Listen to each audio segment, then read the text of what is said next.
Hello guys, welcome back to your own channel ICSC made easy. आज का ये हमारा लेक्चर नंबर 4 होने वाला है, चैप्टर नंबर 1 फोर्स का, फिजिक्स क्लास 10th आईसीएससी की। सो लास्ट क्लास हमने सीखा था कि कपल क्या होता है, मोमेंट ऑफ कपल क्या होता है, और उसके वेरियस केसेस को भी हमने सीखा था, और मोमेंट ऑफ कपल को हमने वेरीफाई भी किया था। आज हम सीखने वाले हैं equilibrium, types of equilibrium and principal of moments को। जहाँ से हमने लास्ट क्लास को छोड़ा था, हम वहीं से आज की क्लास को कंटिन्यू करेंगे। So let's begin. आज की क्लास की जो पहली टॉपिक है वो है इक्विलिब्रियम। वो है इक्विलिब्रियम। सो पहली बात, इक्विलिब्रियम होता क्या है? अगर हम इसे सिंपल वर्ड्स में समझना चाहें तो हम केवल इसके वर्ड से ही इसका मीनिंग निकाल सकते हैं। हमने जैसे सोचा इस चीज़ को कि इक्विलिब्रियम, इक्विलिब्रियम वर्ड से हमारे दिमाग में ये इमेज क्रिएट हो जाना चाहिए कि इक्विलिब्रियम का जो मतलब है, जो ये वर्ड है, ये दो वर्ड से बन के बनता है, जो कि है इक्वी एंड ब्रियम। तो इक्वी का मतलब होता है इक्वल और नॉट चेंजिंग। यानी कि इक्विलिब्रियम वर्ड का मतलब होता है नॉट चेंजिंग। नॉट चेंजिंग मतलब अपने स्टेट को ना चेंज करने वाले। जब भी पोजीशन में कोई ऑब्जेक्ट होगा तो हम बोलेंगे कि वो ऑब्जेक्ट इज इन इक्विलिब्रियम। जब भी कोई ऑब्जेक्ट इस पोजीशन में होगा, जब वो अपना स्टेट चेंज ना करे और वो स्टेबल हो, तब हम बोलेंगे कि the body is in equilibrium. अब हम समझते हैं इक्विलिब्रियम को हम फिजिक्स में डिफाइन कैसे कर सकते हैं, और इक्विलिब्रियम के बारे में हम कैसे और जान सकते हैं इन डेप्थ। सो फिजिक्स में इक्विलिब्रियम का मतलब होता है एक ऐसा स्टेट, एक ऐसा स्टेट, ऐसा स्टेट जब मल्टीपल फोर्सेस किसी बॉडी पे एक्ट करें, जब मल्टीपल फोर्सेस किसी बॉडी पे एक्ट करें, किसी बॉडी में पे एक्ट करें, and the body and the body is in its its original state.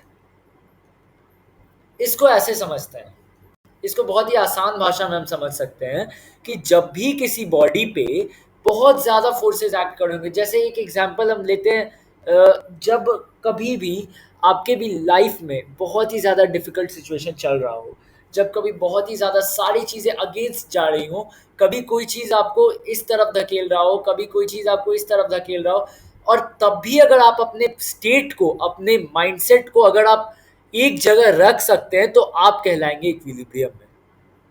यहां से हम इक्विलिब्रियम का मतलब ये समझ सकते हैं कि ऐसा स्टेट जब कितने भी ऑपोजिट फोर्सेस एक्ट कर रहे हो, हमें इधर से उधर हिलाने की कोशिश कर रहे हो, फिर भी हम अपने स्टेट को मेंटेन करें, that is called equilibrium. Simple.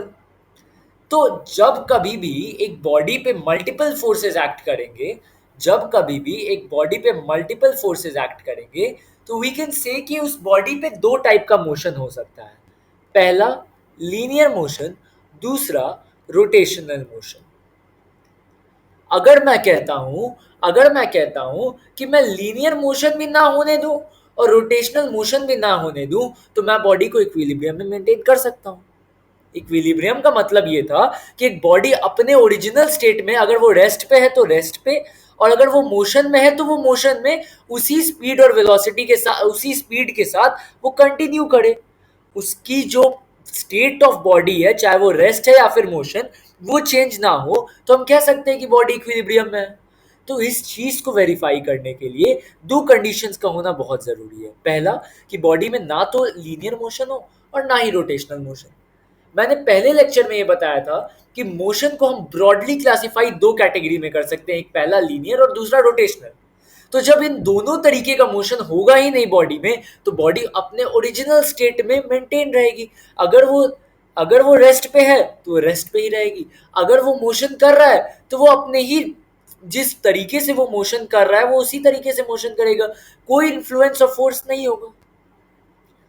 और हमने बोला कि ये कंडीशन तभी हो सकता है जब लीनियर मोशन एब्सेंट हो बॉडी का, रोटेशनल मोशन भी एब्सेंट हो जाए। तो ये कंडीशन कब पॉसिबल है?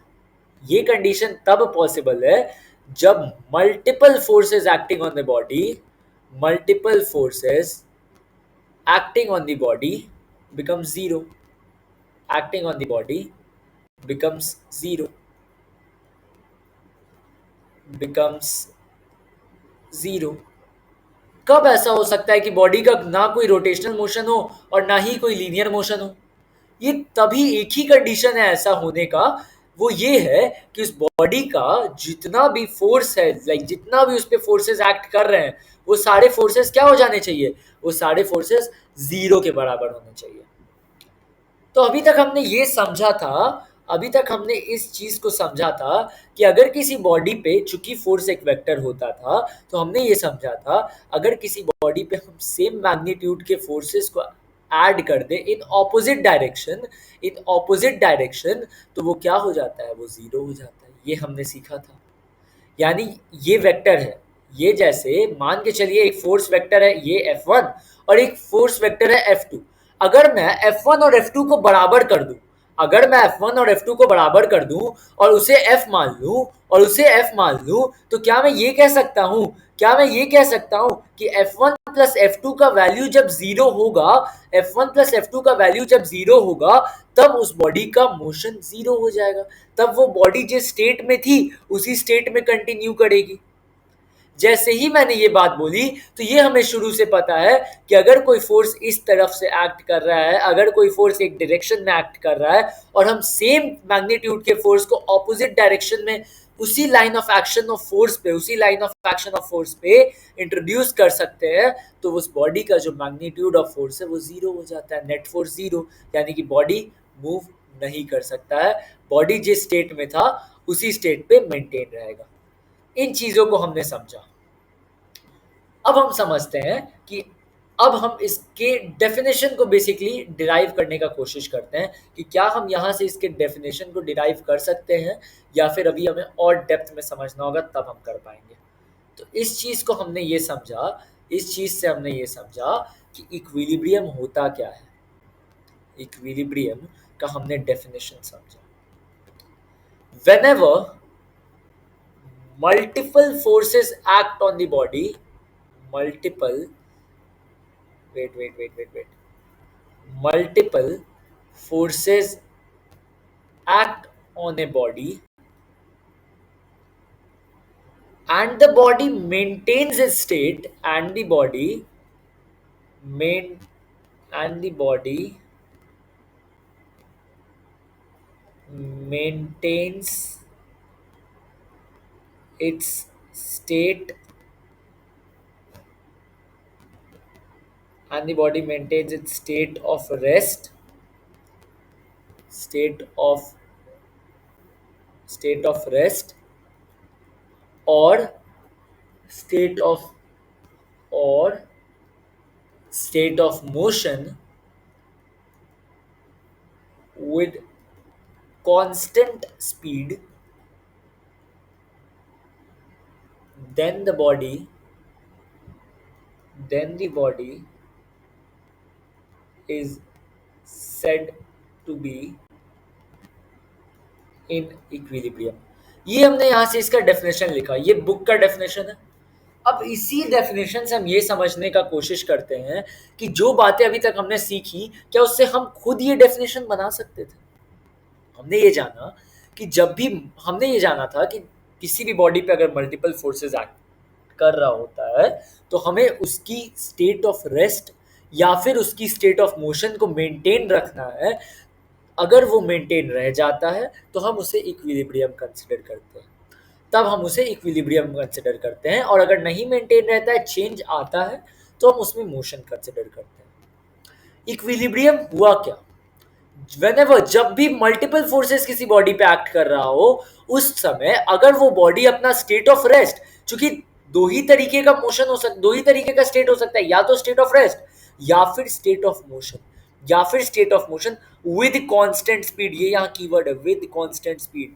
क्यों? क्योंकि जो स्पीड है अगर उसमें भी थोड़ा सा भी चेंज आता है तो हम कह देंगे कि फोर्स का इन्फ्लुएंस हुआ है। क्योंकि न्यूटन का जो लॉज था वो ये कहता था कि whenever we want to change the state of the body या फिर whenever we want to change the speed, velocity, anything of the body, of a moving body, then there should be an influence of force। Therefore हमने सीखा equilibrium कब हो सकती है, जब multiple forces act कर रहे हैं बॉडी पे और उन सभी का जो रिजल्टेंट हो, उनका जो नेट फोर्स हो वो जीरो हो जाए, वो जीरो हो जाए, तभी वो अपना स्टेट ऑफ रेस्ट और स्टेट ऑफ मोशन अटेन कर सकता है with a constant speed.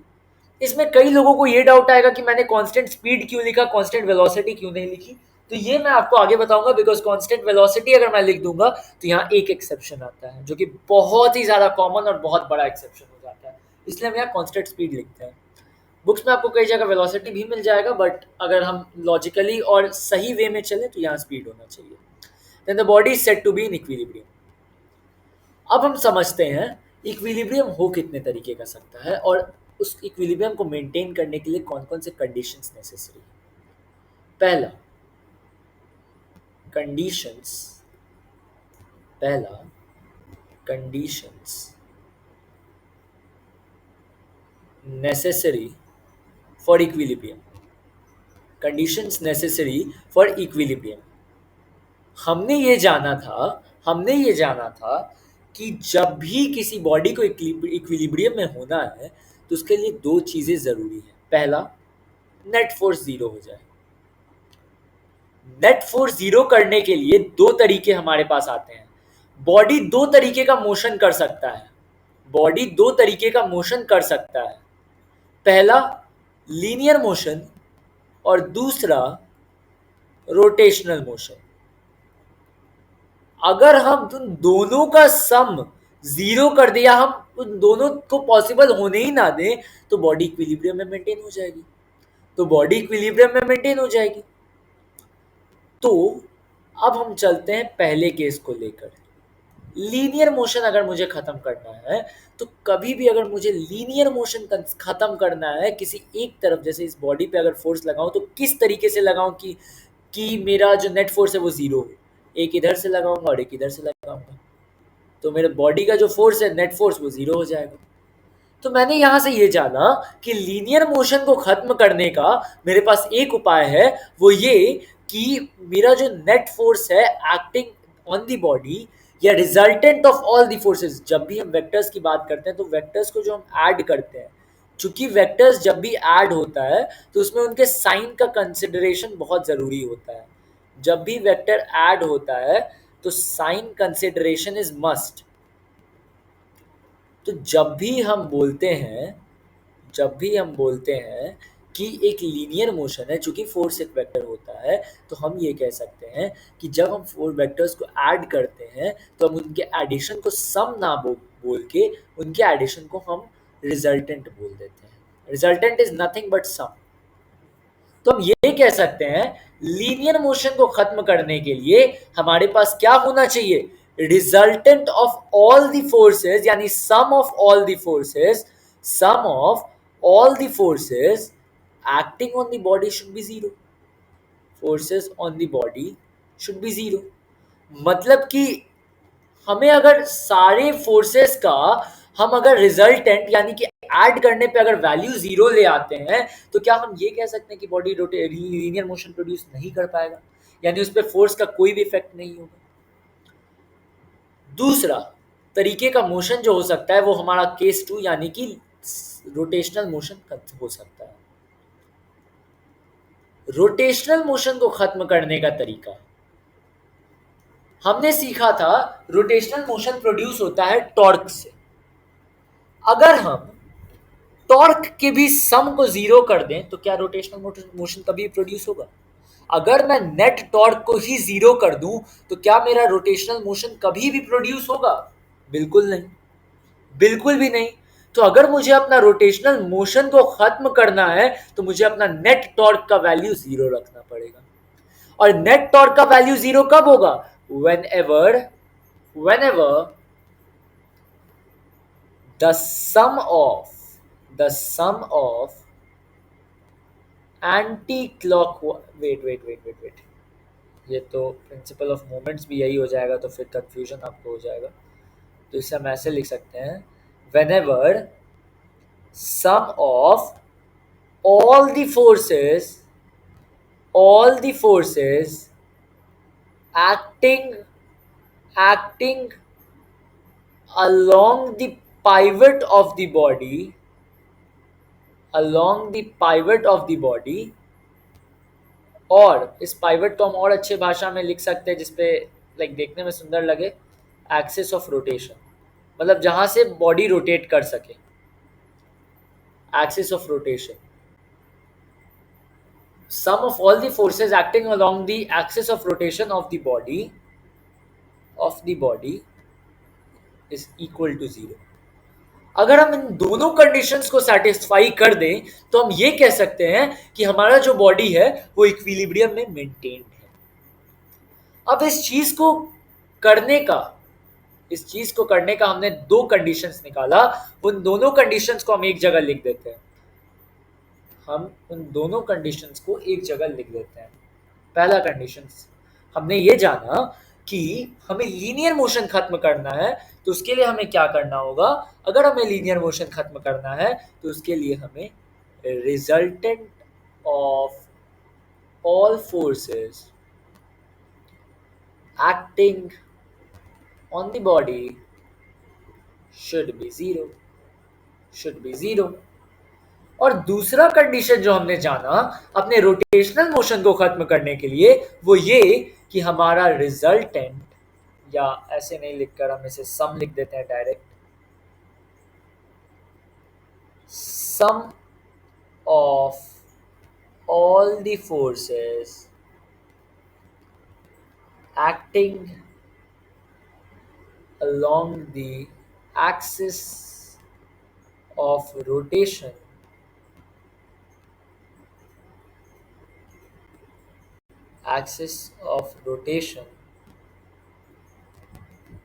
of the body should be zero। बस इतनी सी बात। बस इन दो कंडीशंस को अगर हम सेटिस्फाई कर दें तो बॉडी इक्विलिब्रियम में आ जाएगी। तो अभी तक तो हमने जाना कि कंडीशंस कौन कौन सी नेसेसरी हैं। इन दोनों कंडीशंस का एक साथ सेटिस्फाई होना बहुत ही ज्यादा जरूरी है, तभी एक बॉडी इक्विलिब्रियम को मेंटेन कर पाएगी। यानी मल्टीपल फोर्सेस एक्ट कर रहे हो बॉडी पे, फिर भी उसका इन्फ्लुएंस अगर ना हो तो बॉडी इक्विलिब्रियम में है। That's it.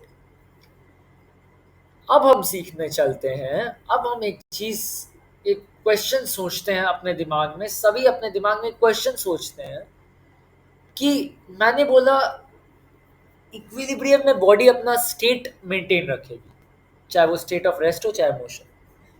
यहां से हमें कोई हिंट मिल सकता है कि कितने तरीके का इक्विलिब्रियम हो सकता है?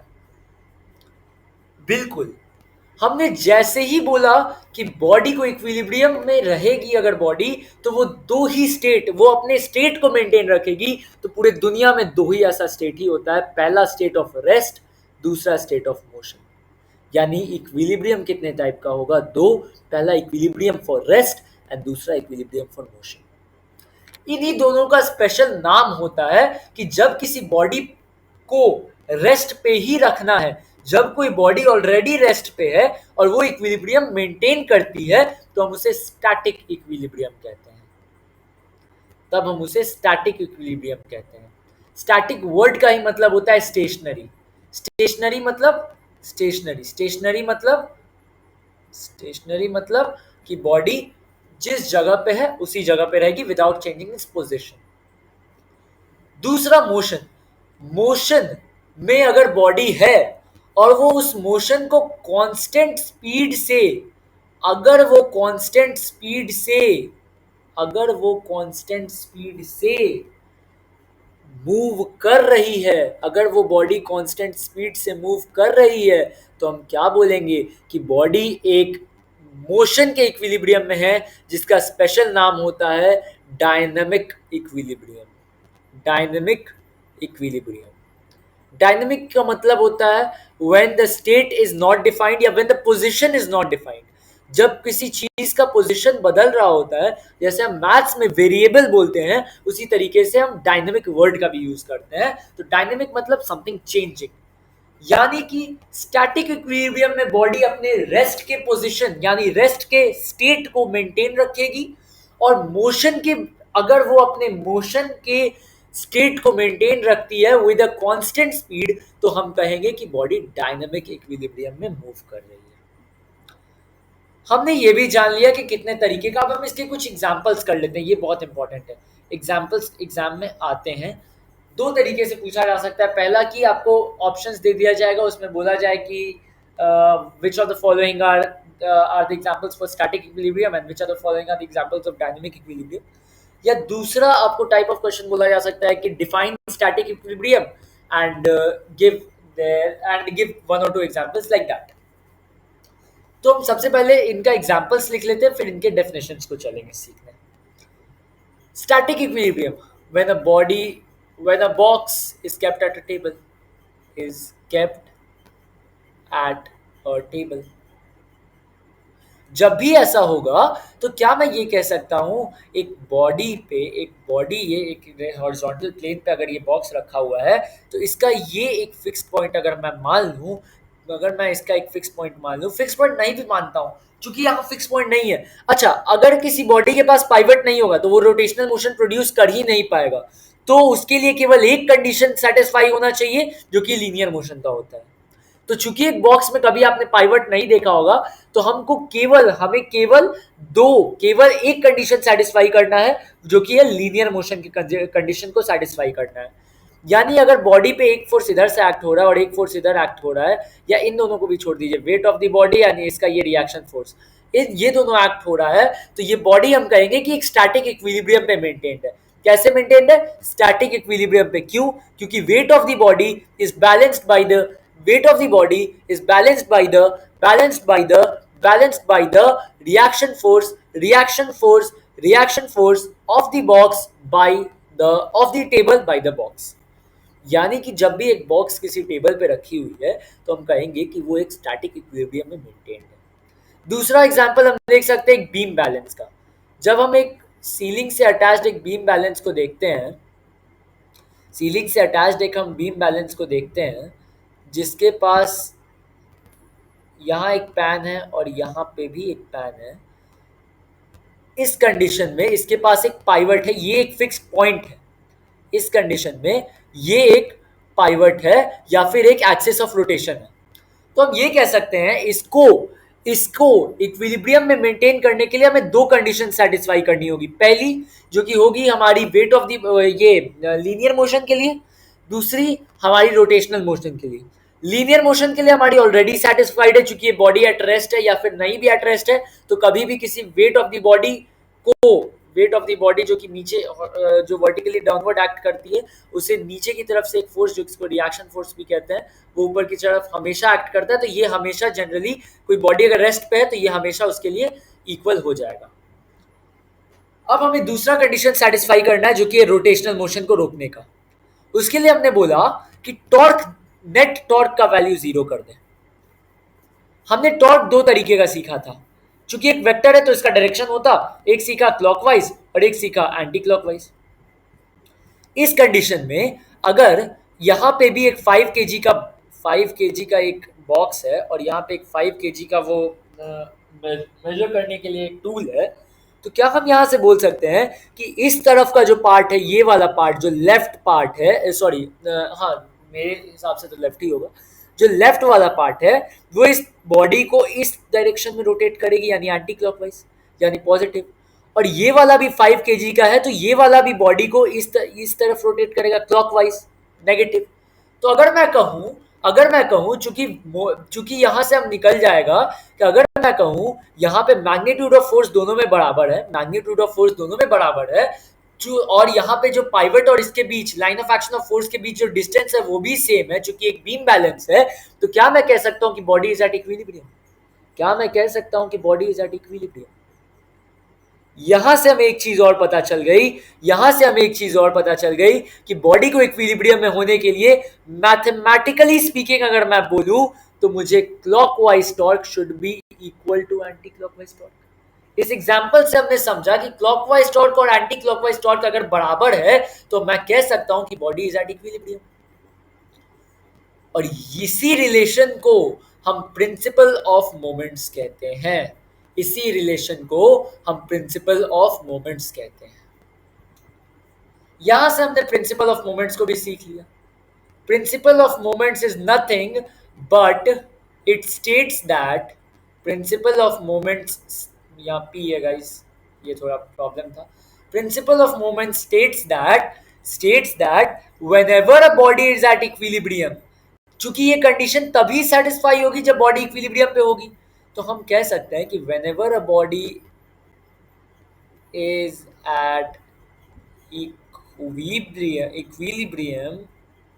equilibrium,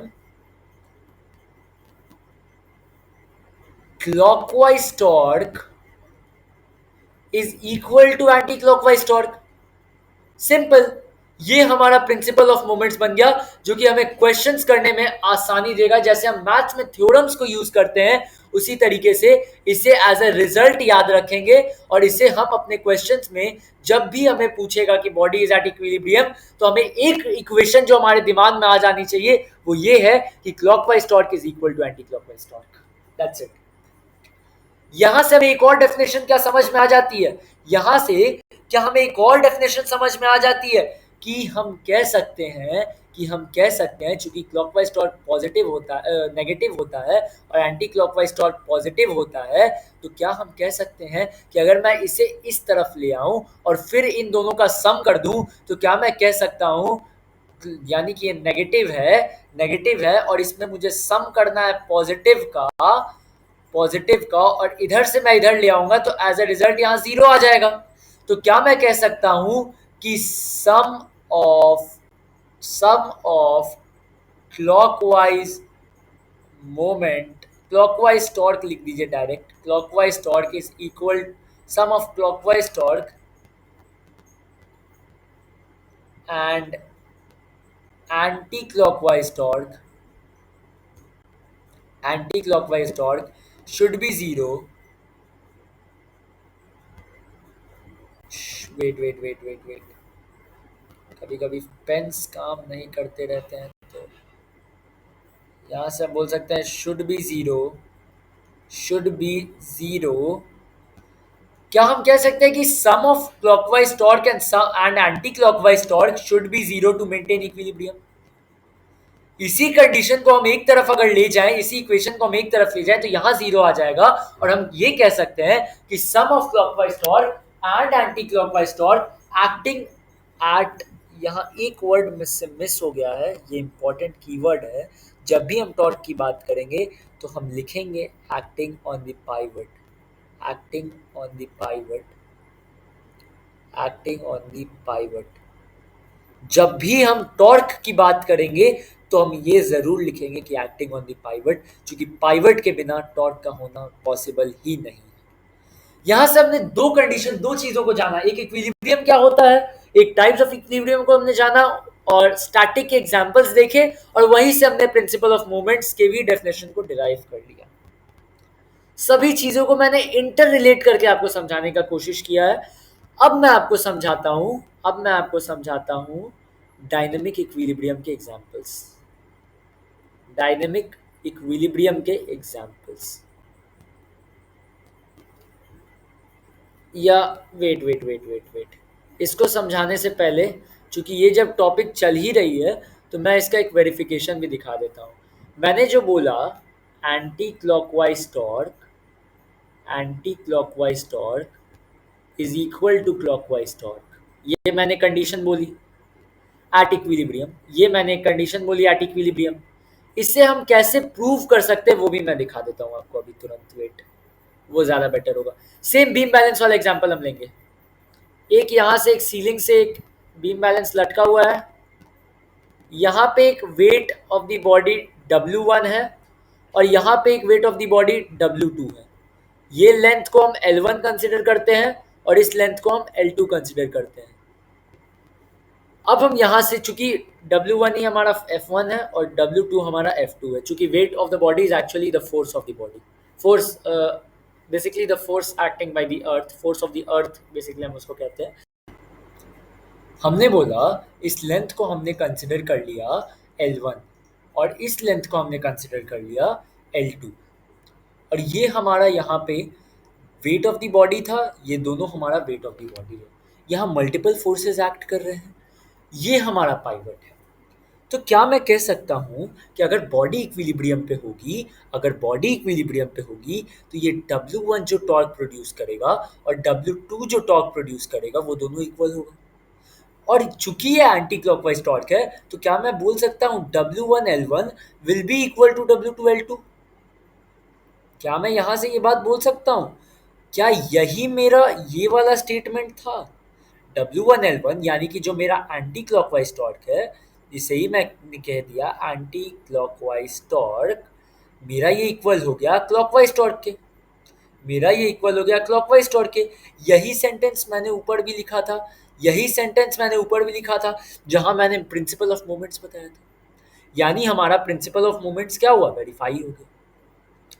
अब हम डेफिनेशंस को जान लेते हैं, जो कि कॉन्सेप्चुअली कॉन्सेप्ट के हिसाब से तो उतना ज़्यादा हार्ड नहीं है, बट ऐसे एग्जाम से पूछा जाता है तो इसलिए मैं इसके डेफिनेशंस बता देता हूँ। स्टैटिक इक्विलिब्रियम जैसे हम सुनते हैं, स्टैटिक इक्विलिब्रियम जैसे हम सुनते हैं तो हम ये जानते हैं कि स्टैटिक इक्विलिब्रियम का जो डेफिनेशन होगा वो ये होगा, जब भी स्टैटिक मतलब स्टेशनरी, यानी बॉडी अपना कौन सा स्टेट मेंटेन कर रही है? रेस्ट की स्टेट मेंटेन कर रही है। यानी स्टैटिक इक्विलिब्रियम मतलब whenever many forces act on the body, many forces act on a body, and the body maintains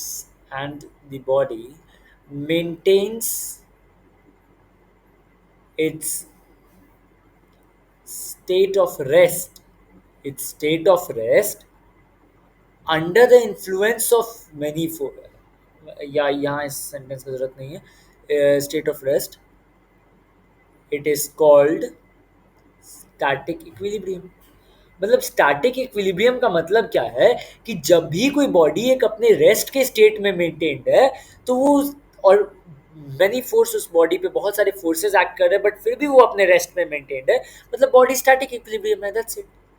उसी तरीके से हम डायनेमिक इक्विलिब्रियम की भी डेफिनेशन को निकाल सकते हैं। यहां से आ गया कि dynamic equilibrium of the body, dynamic equilibrium,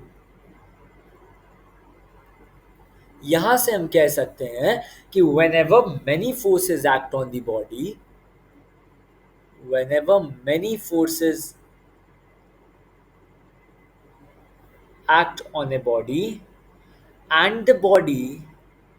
and the body maintains its uniform motion, then the body is said to be under dynamic equilibrium. Then it is said under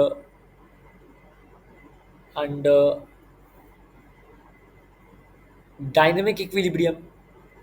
यानी कि जब भी मुझे बोलना है कि कोई बॉडी डायनेमिक इक्विलिब्रियम में है तो मैं क्या बोलूंगा कि उस बॉडी पे बहुत सारे फोर्सेस, सेवरल या मेनी फोर्सेस एक्ट कर रहे हैं, और तब भी वो बॉडी अपना मेंटेन कर रहा है यूनिफॉर्म मोशन। यूनिफॉर्म मोशन मतलब वो अपना मेंटेन कर रहा है, जिस स्पीड से वो चल रहा है उसी स्पीड से चल रहा है वो अभी भी, फोर्सेस के एक्ट होने से पहले भी और बाद में भी। तो जब मोशन यूनिफॉर्म है तो मैं कह सकता हूँ then it is said to be under क्या? तो वो डायनेमिक इक्विलिब्रियम में बॉडी होगा। इतनी सी बात थी। राइटिंग बहुत ही ज़्यादा वाहियात है, बट स्टिल मैं जो चीज़ें समझा रहा हूँ वो ज़्यादा इंपॉर्टेंट है, इसलिए मैंने राइटिंग पे उतना फोकस नहीं किया है। इन सभी चीज़ों को हमने बोला डायनेमिक इक्विलिब्रियम। अब इसके कुछ एग्जाम्पल्स हम सीख लेंगे। सबसे इम्पोर्टेंट एक एग्जाम्पल आता है एयरप्लेन का। जब एयरप्लेन एक एयर में मूव कर रही होती है तो हम लिखते हैं एयरप्लेन, या फिर हम लिख सकते हैं एग्जाम्पल में मोशन ऑफ एयरप्लेन या एरोप्लेन भी सही कहते हैं, कोई नई चीज़ नहीं है। Wait wait wait, movement of airplane in air with constant speed, या यहाँ आप वेलोसिटी भी लिख सकते हैं, चूंकि मोशन स्ट्रेट लाइन का हम कंसिडर कर रहे हैं। हमने बोला कि एयरप्लेन का जो मोशन होता है, यहाँ एक वर्ड इंपॉर्टेंट है, इग्नोरिंग एयर ड्रैग। जब बॉडी एयर में मूव कर रही होती है तो बहुत सारे उस पर एक्स्ट्रा फोर्सेस लगते हैं, जैसे एयर ड्रैग फोर्स होता है और भी कई तरीके के फोर्स हो सकते हैं। बट हम उन सभी फोर्सेस को अगर इग्नोर कर दें तो जो मोशन ऑफ एयरप्लेन है कांस्टेंट वेलोसिटी से एयर में, उसे हम कंसिडर कर सकते हैं डायनेमिक इक्विलिब्रियम में। क्यों?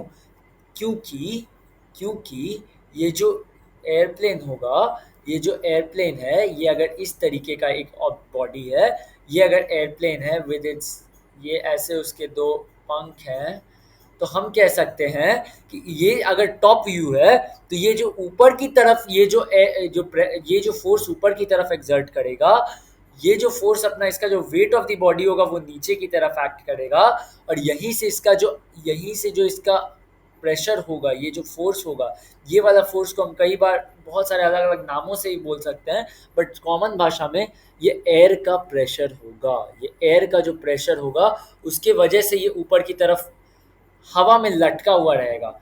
ये जो एयरप्लेन है ये हवा में लटका हुआ रहेगा। ये ऊपर वाला एयर प्रेशर और नीचे वाला weight of the airplane, weight of airplane.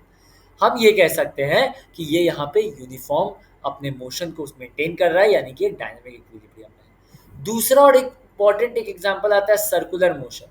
ये तो खैर एलिप्स हो गया, ये नहीं। सर्कुलर मोशन, अगर कोई बॉडी, अगर मैं यहाँ पे अपने हाथ में एक पत्थर ले लूँ और पत्थर को फिर रोटेट करूँ पूरा ऐसे करके, ऐसे पूरा गोल, तो मैं क्या कहूँगा कि ये जो पत्थर है ये कांस्टेंट स्पीड से चल रहा है। याद रखिएगा मेरी बात, यही वो एक्सेप्शन था। यहाँ हमने बात की है कांस्टेंट स्पीड की, क्योंकि वेलोसिटी क्या होता है? वेलोसिटी एक वेक्टर क्वांटिटी होता है, वेलोसिटी का एक डायरेक्शन होता है। इस केस में हर एक सेकेंड, हर एक मोमेंट पे velocity of the particle is continuously changing. But इस पार्टिकल को अगर मैं बोल दूं यूनिफॉर्म मोशन में है, अगर वो यूनिफॉर्म स्पीड है इस पार्टिकल का, यानी कि अगर मैं यहाँ से ये मेरा हाथ है, हैंड है ये, और यहाँ से अगर मैं एक पत्थर ले लूँ, ये स्टोन है, और इस स्टोन को मैं अगर रोटेट करते रहूँ पूरा पूरा पूरा यूनिफॉर्म स्पीड के साथ, तो ये वाला जो मोशन है, इस मोशन को भी मैं कह सकता हूँ डायनेमिक इक्विलिब्रियम। इस वाले मोशन में भी मैं कह सकता हूँ डायनेमिक डायनेमिक डायनेमिक इक्विलिब्रियम, मतलब dynamic equilibrium of the body. यानी कि यहाँ पे जो मैंने पत्थर लिया, इस स्टोन को जो मैंने रोटेट किया, तो ये कांस्टेंट स्पीड से घूम रहा है। ये कंडीशन होने के बावजूद, इसमें सेवरल फोर्सेस एक्ट होने के बावजूद ये ऐसे ऐसे ऐसे ऐसे गोल गोल घूम रहा है। सेवरल फोर्सेस क्या है? इसमें एक फोर्स बाहर की तरफ और एक फोर्स अंदर की तरफ एक्ट करेगा। एक हम लोग इसको सेंट्रीपिटल एंड सेंट्रीफ्यूगल फोर्स कहते हैं। ये हम आगे पढ़ेंगे इसी चैप्टर में, तब मैं आपको बताऊंगा, इसके बारे में हम डिटेल में डिस्कशन करेंगे। अभी के लिए ये हमारा एक एग्जाम्पल हो गया। ये हमारे दो एग्जाम्पल्स हो गए और हमें पता चल गया इक्विलिब्रियम कैसे हो सकता है। इक्विलिब्रियम के डेफिनेशंस को हमने समझा, इक्विलिब्रियम के हमने डेफिनेशन को समझा। डेफिनेशन में कांस्टेंट स्पीड है, वेलोसिटी हमने नहीं लिया है, क्योंकि ये सबसे बड़ा एक्सेप्शन एक आ जाता है, चूंकि एक यूनिफॉर्म सर्कुलर पाथ में velocity is continuously changing but the speed remains constant. Therefore हमने स्पीड को लिया है, वेलोसिटी को नहीं लिया है। कई बुक्स में आपको वेलोसिटी भी मिल जाएगा, इसलिए आप अपने बुक को फॉलो कीजिएगा, बट प्रैक्टिकली और मोर अप्रोप्रिएट जो होगा वो मैंने आपको बताया है। यहाँ तक की बातें क्लियर। जल्दी से हम एक रिकैप ले लेते हैं आज की क्लास की, फिर हम नेक्स्ट क्लास में मिलेंगे और नेक्स्ट क्लास में हम जानेंगे, वेट मैं ये भी लिख ही देता हूँ कि नेक्स्ट क्लास में हम क्या जानेंगे। नेक्स्ट क्लास बेसिकली हमारी होने वाली है क्वेश्चंस के सेशन की। नेक्स्ट क्लास में भर भर के केवल हम क्वेश्चंस करेंगे। जिन भी बच्चों को ये था कि ये, ऐसे मैं अपने पोस्ट पे भी डाल दूंगा, कि जिन भी बच्चों को ये है कि इतना लंबा चौड़ा वीडियो देखने का उन्हें मन नहीं है या फिर उन्हें टाइम वेस्ट लगता हो, तो मैं चैप्टर्स के बाद एक वन शॉट भी डालूंगा, वो भी बहुत ही हेल्पफुल होगा। बाकी मैं एक क्वेश्चंस का सेशन दूंगा हर जो भी न्यूमेरिकल्स का पार्ट होगा उस समय मैं एक क्वेश्चन सेशन दूंगा। तो कल वाला क्लास जो होगी वो उसमें क्वेश्चंस के सेशन होंगे, एक लंबा सेशन होगा वो। उसके बाद हम इसमें और डिस्कस करेंगे आगे वाले पार्ट्स को, और पूरे चैप्टर होने के बाद मैं वन शॉट भी डालूंगा। और एक पीडीएफ के तौर पे या फिर एक इस तरीके नॉर्मल तरीके से मैं कुछ questions, most probable questions examination के पॉइंट ऑफ व्यू से भी मैं एक अपने व्हाट्सएप के चैनल पे डाल दूंगा, और उसका लिंक भी डिस्क्रिप्शन में डाल दूंगा। सो आज हमने पढ़ा, ये सब तो खैर इधर उधर की बातें हो गई, मेन बात पढ़ाई की होनी चाहिए, ये सब तो ऐसे ही है, ये तो होगा नहीं होगा वो सब अलग अलग चीज़ है। हमने आज यहाँ से पढ़ा, हमने पढ़ा इक्विलिब्रियम क्या होता है। इक्विलिब्रियम मतलब condition when the body does not change its position. हमने समझा इक्विलिब्रियम ऐसा स्टेट होता है जब मल्टीपल फोर्स किसी बॉडी पे एक्ट करे and the body is in इस ओरिजिनल स्टेट, मतलब कि जब बॉडी पे बहुत सारे फोर्सेस एक्ट कर रहे हो, अलग अलग डायरेक्शंस में एक्ट कर रहे हो, बट स्टिल बॉडी के ऊपर फोर्स का कोई भी इन्फ्लुएंस नहीं है, तो हम कहेंगे कि बॉडी इक्विलिब्रियम को मेंटेन कर लेती है, बॉडी इक्विलिब्रियम को मेंटेन कर लेती है। फिर हमने समझा इक्विलिब्रियम मेंटेन करने के लिए क्या क्या नेसेसरी है। पहला, लीनियर मोशन नहीं होना चाहिए, दूसरा रोटेशनल मोशन नहीं होना चाहिए। लीनियर मोशन नहीं होने के लिए, लीनियर मोशन नहीं होने के लिए हमने क्या किया, हमने क्या किया, लीनियर मोशन नहीं होने के लिए दो कंडीशन ली। लीनियर मोशन नहीं होने के लिए हमने दो कंडीशंस ली। पहली condition, resultant of all the forces should be zero. Resultant मतलब सम, सारे फोर्सेस का जो बॉडी पे एक्ट कर रहा है उसका जो सम है वो जीरो हो जाए। जैसे ही वो जीरो होगा तो मेरा लीनियर मोशन कट जाएगा, ये हमारा समझे हमने ये समझा। फिर हमने रोटेशनल मोशन को खत्म करने के लिए सोचा, तो रोटेशनल मोशन तभी खत्म होगा जब नेट टॉर्क की वैल्यू जीरो होगी। अच्छा, नेट टॉर्क या फिर नेट फोर्स या फिर कभी भी नेट वर्ड यूज होता है ना, तो उसे हम ये भी बोलते हैं इफेक्टिव टॉर्क, इफेक्टिव फोर्स भी कह सकते हैं। यही नेट टॉर्क जो है ना, यही टॉर्क इफेक्टिव भी है, मतलब कि कितना यूज होगा, इफेक्ट कितना का होगा। भले हम 10 न्यूटन एक तरफ से दे दिए, एक तरफ से 5 न्यूटन दे दिए, बट जो इफेक्टिव फोर्स है वो कितना है, उसी को हम नेट फोर्स भी कहते हैं। तो net force, net torque, effective force, effective torque, ये सब सेम बातें हैं। जब भी sum of all the forces, sum of all the forces acting along the axis of rotation, जब भी टॉर्क की बात होगी, जिस भी क्वेश्चन में टॉर्क की बात हो रही है, हमेशा उस टॉर्क का डेफिनेशन हो, चाहे मोमेंट ऑफ कपल का कभी भी कुछ भी पूछे, तो हम एक्सिस ऑफ रोटेशन मिस नहीं कर सकते हैं। क्यों? क्योंकि जो हमारा टॉर्क होता है, टॉर्क एक्सिस ऑफ रोटेशन के बराबर, टॉर्क जब भी प्रोड्यूस होगा तो उसमें एक्सिस ऑफ रोटेशन बॉडी में होगा, तभी टॉर्क प्रोड्यूस होगा, नहीं तो नहीं होगा। इसलिए ये जरूरी पॉइंट है एक्सिस ऑफ रोटेशन। फिर हमने समझा कि टॉर्क हम जब जीरो कर दें, नेट टॉर्क जीरो कर दे, तो हम उस चीज़ को, तब हम रोटेशनल मोशन को भी जीरो कर सकते हैं, जो कि हमारा तब इक्विलिब्रियम मेंटेन हो जाएगा।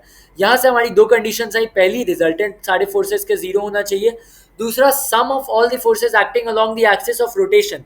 एक्सिस ऑफ रोटेशन के अलोंग जितनी भी फोर्सेस एक्ट कर रहे हैं उनका जो जो ये मोमेंट ऑफ लिख दीजिए, sum of all the moment of forces. तो यहाँ से डायरेक्ट टॉर्क का बात हो जाएगा, क्योंकि हमें टॉर्क ही निकालना है ना बेसिकली। तो हम sum of moment of all the forces acting along the axis of rotation, उस एक्सिस ऑफ रोटेशन के अलोंग एक्ट कर रहे सारे मोमेंट ऑफ फोर्सेस को अगर हम ऐड कर दे, तो वो भी अगर जीरो हो जाए, तो हम क्या बोलेंगे, बॉडी इक्विलिब्रियम में है। जैसे ही हमने समझा इक्विलिब्रियम, तो मैंने बोला था इक्विलिब्रियम का मतलब बॉडी अपने स्टेट को मेंटेन करे। बॉडी के कभी भी दो स्टेट हो सकते हैं, एक होता है रेस्ट का स्टेट और एक होता है मोशन का स्टेट। अगर वो रेस्ट के स्टेट को मेंटेन कर रहा है तो हम बोलेंगे स्टैटिक इक्विलिब्रियम। अगर मोशन के स्टेट को वो अटेन कर रहा है, मोशन के स्टेट में है वो, with the constant speed, with a constant speed, velocity नहीं, कांस्टेंट स्पीड, तो हम बोलेंगे डायनेमिक इक्विलिब्रियम। हमने एग्जांपल देखा स्टैटिक इक्विलिब्रियम का, जब हम एक बॉक्स को एक टेबल पे रखते हैं, जब हम एक बॉक्स को टेबल पे रखते हैं तो हमें क्या दिखता है, वेट ऑफ द बॉडी और रिएक्शन फोर्स जो है वो दोनों इक्वल का हो जाता है, जिसके चलते बॉडी इक्विलिब्रियम को मेंटेन कर लेती है। फिर हमने देखा एक बीम बैलेंस का एग्जांपल, जब बीम बैलेंस हम लेते हैं तो उसका जो एंटी क्लॉकवाइज टॉर्क होता है और जो क्लॉकवाइज टॉर्क होता है, वो दोनों प्लस होके वो दोनों बराबर हो जाते हैं। यानी कि उसका मतलब क्या है, जैसे वो दोनों बराबर हुए, तो जैसे ही हमने इसको इस तरफ लिया, जैसे ही राइट वाले टर्म को हमने लेफ्ट साइड लिया, तो इन दोनों का सम जो है वो जीरो आ जाता है। तो हमें यहाँ से एक नया टर्म सीखने को मिला, प्रिंसिपल ऑफ मोमेंट्स। कई बार डेफिनेशन में पूछा जाता है what is principle of moments, तो प्रिंसिपल ऑफ मोमेंट्स का हमने डेफिनेशन सीखा। Principle of moments says whenever a body is at equilibrium, clockwise torque of the body is equal to the anti clockwise torque along the axis of rotation। along the axis of rotation। ये हमने चीज़ों को समझा। फिर हमने आगे समझा कि जो सम ऑफ एंटी क्लॉकवाइज और क्लॉकवाइज टॉर्क होता है वो अगर हम जीरो कर दें उसका भी सेम मतलब होगा। अगर हम चाहे हम ये लिखें anti clockwise torque is equal to clockwise torque, या हम ये लिखें सम दोनों का जीरो, दोनों का मतलब सेम होगा। हमने उसे डिराइव करके देखा। फिर हमने देखा हमने इसे वेरीफाई किया। हमने मोमेंट प्रिंसिपल ऑफ मोमेंट्स को वेरीफाई किया। प्रिंसिपल ऑफ मोमेंट्स को वेरीफाई कैसे किया? तो हमने एक बीम बैलेंस लिया जहां पे एक तरफ हमने W1 का वेट सस्पेंड किया और एक तरफ W2 का वेट सस्पेंड किया। चूंकि W1 और W2 का वैल्यू मेरा मैग्नीट्यूड बराबर था, जिसे हमने F1 और F2 माना, जिसे हम F भी मान सकते हैं चूंकि वेट बराबर है दोनों का, तो हम FF मान लेते हैं। तो हमें यहाँ से आया कि W1 इंटू L1 जो कि मेरा एंटी क्लॉकवाइज टॉर्क होगा वो किसके बराबर होगा? वो W2 इंटू L2 जो कि मेरा क्लॉकवाइज टॉर्क है उसके बराबर होगा। अच्छा, ये कैसे आया? ये तो आप लोगों को समझ में आया ना, क्योंकि टॉर्क का वैल्यू होता है मेरा फोर्स इंटू परपेंडिकुलर डिस्टेंस। तो मैंने फोर्स यहाँ पे W2 लिया, perpendicular distance between line of action of force and the pivot जो कि मेरा L2 था। यहाँ पे ये मेरा line of action of force है और ये मेरा परपेंडिकुलर डिस्टेंस है, ये मेरा एक्सिस ऑफ रोटेशन है। तो यहाँ से जो परपेंडिकुलर डिस्टेंस था वो था मेरा L2। तो यहाँ से हमने L1 is equal to W2 L2 लिया। फिर हमने जाना स्टैटिक इक्विलिब्रियम की डेफिनेशन को, जो कि थी whenever many forces act on the body. जब भी बहुत सारे फोर्सेज बॉडी पे एक्ट कर रहे होते हैं और बॉडी अपना स्टेट ऑफ रेस्ट अटेन करता है, स्टेट ऑफ रेस्ट में ही रहता है, तो हम कहते हैं कि बॉडी स्टैटिक इक्विलिब्रियम में है। फिर हमने सीखा डायनेमिक इक्विलिब्रियम क्या होता है। डायनेमिक इक्विलिब्रियम का मतलब होता है कि जब भी बहुत सारे फोर्सेस बॉडी पे एक्ट कर रहे हो बट स्टिल बॉडी अपना मोशन का स्टेट को अटेन रखे, मोशन के स्टेट में उसके कोई चेंज ना हो, वो कांस्टेंट मोशन में, वो एक यूनिफॉर्म मोशन को अटेन करे, यानी कि उसका जो स्पीड है वो कांस्टेंट रहे। ध्यान सुनिएगा, स्पीड, वेलोसिटी नहीं, स्पीड। क्यों बोल रहा हूँ वो आगे बताऊंगा। स्पीड अगर कांस्टेंट रहे तो हम बोल देंगे कि वो बॉडी डायनेमिक इक्विलिब्रियम है। फिर हमने उसके एग्जांपल्स को देखा। Motion of the airplane in the air with a constant velocity, ignoring air drag. Ignoring air drag important है क्योंकि बहुत सारे फोर्सेज ऐसे होते हैं जो कि इसे बराबर नहीं होने देते हैं प्रैक्टिकल सिचुएशंस में। बट थ्योरेटिकली अगर हम एयर ड्रैग और बाकी भी फोर्सेज को इग्नोर कर दें तो motion of airplane in air with a constant velocity, चूंकि यहाँ वेलोसिटी हमने इसीलिए लिया है चूंकि ये मोशन 1D है, एक डायरेक्शन में मोशन है, तो हमने इसे वेलोसिटी और स्पीड बराबर हो जाएगा। हमने ये समझा कि ये एक एग्जाम्पल हो जाता है, ये एक डायग्राम था, ये हमने समझा। फिर दूसरा एग्जांपल था एक स्ट्रिंग में। एक स्ट्रिंग से बांध के अगर हम एक स्टोन को रोटेट कराते हैं पूरे गोल एक सर्कुलर पाथ पे, तो वो भी एक dynamic motion dynamic equilibrium produce करेगा। क्यों? क्योंकि यहाँ जो सेंट्रीपिटल फोर्स है और जो सेंट्रीफ्यूगल फोर्स है, दो फोर्सेज ऐसे समझ लीजिए कि एक फोर्स अंदर की तरफ और एक फोर्स बाहर की तरफ एक्ट कर रहे होते हैं, जो दोनों की बराबर हो जाते हैं, दोनों का मैग्नीट्यूड बराबर होता है और बॉडी यूनिफॉर्म स्पीड से रोटेट कर रहा होता है। यही वो एक्सेप्शन था। जब भी बॉडी यूनिफॉर्म सर्कुलर पाथ पे रहता है तो उसकी वेलोसिटी कंटिन्यूअसली चेंज होती है बट स्पीड कांस्टेंट रहती है, इसलिए हमने कांस्टेंट स्पीड का यूज किया था डायनेमिक इक्विलिब्रियम में, वेलोसिटी का नहीं किया था। यहाँ तक हमने समझा। नेक्स्ट सेशन हमारा क्वेश्चंस का सेशन होने वाला है। अपना व्यूज रखिएगा अपने कमेंट में और ये भी बताइएगा कि हम और कैसे इंप्रूव कर सकते हैं अपने लेक्चर्स को। Thank you so much guys. आज के लेक्चर्स हम यहीं एंड करते हैं। नेक्स्ट लेक्चर में नेक्स्ट डे मिलते हैं, तब तक के लिए बाय बाय।